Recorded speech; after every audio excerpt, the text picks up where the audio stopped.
When restricting gears, you're going to need to more than likely restrict both the rear mech and the front mech. In this quick video, we're going to look specifically at restricting the rear mech first, and then we'll have a little look at the front mech. So step one for the rear mech is locate the high and low limit screws. On this rear mech, a Shimano, the high screw is the topmost screw and the low screw is the lower screw. On a SRAM or a Campag rear mech, you'll normally find the limit screws on the outer side of the rear mech casing here, and on a Shimano on the rear as this one.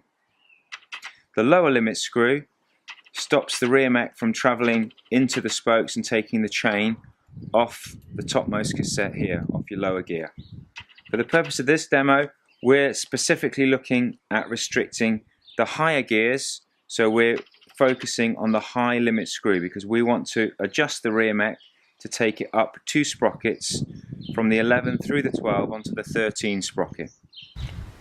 So step 2 is to take the tension off the cable before we actually screw the high limit screw. So to take the tension off the cable, we're going to move the chain 2 gears up the cassette.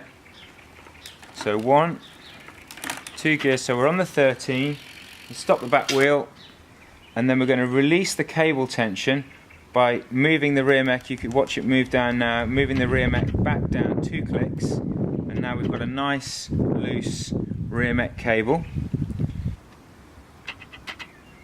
Okay, so step 3, we've got a nice loose rear mech cable now, and we need to adjust the tension on the high limit screw to take the rear mech up and keep it onto the 13 sprocket.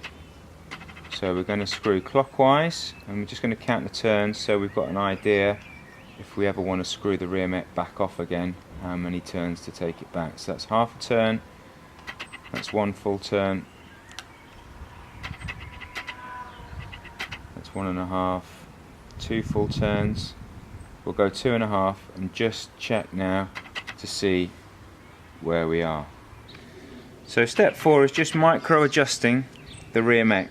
So if we just turn the pedals quickly, we can hear the chains clicking slightly on the sprocket, and if you look at the jockey wheel, it's not quite aligned underneath this 13 sprocket, so we're just going to do another half turn on the high limit screw to hopefully align it correctly, align the jockey wheel correctly right underneath the 13 sprocket.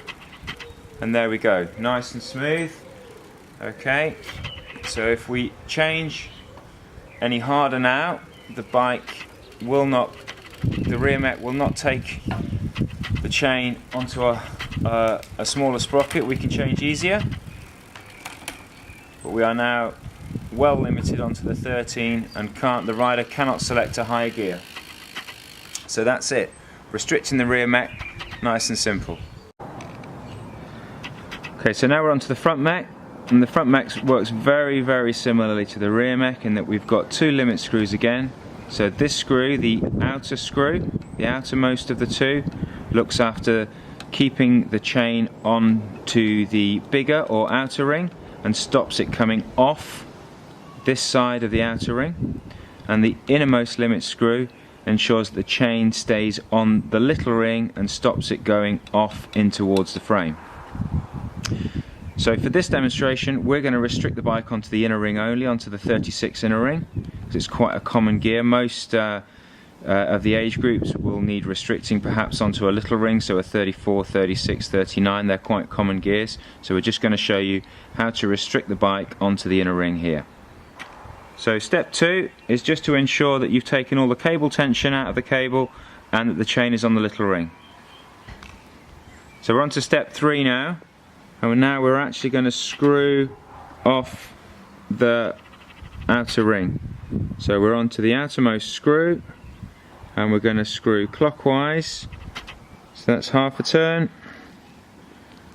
1 turn, 1.5 turns, 2 turns. So hopefully that should be about right to stop the chain coming up onto the outer ring. So now we're just going to check that we can't access the big ring, so just going to pedal the bike round, Okay, and you can see that the front mech has moved slightly there, but it's not moving enough to take the chain up onto the big ring. So this bike is now successfully limited on a 36 little ring and a 13 sprocket at the back. So there you go, nice and simple.